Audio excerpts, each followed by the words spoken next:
Here question is GITAM सस्वरम गायत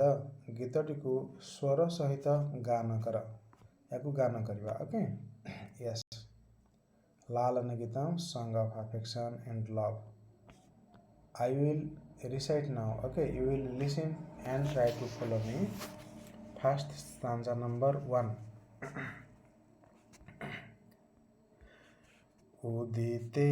सूर्ये धरणी विहसति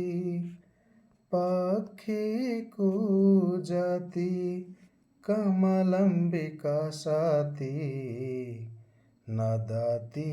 मन्दिरे उच्चैर्ढका सरितः सलिले सेलति नौका पुष्पे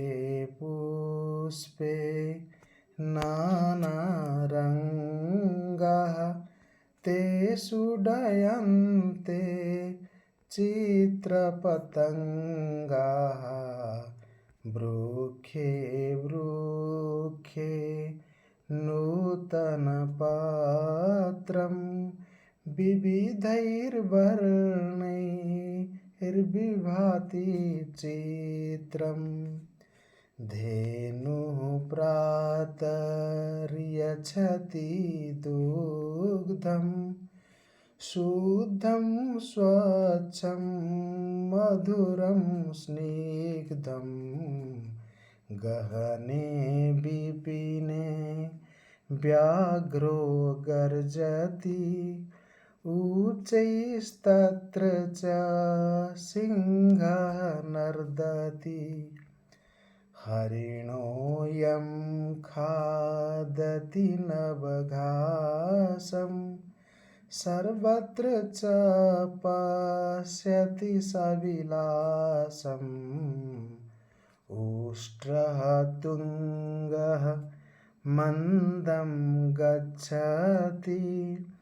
पृष्ठे प्रचुरं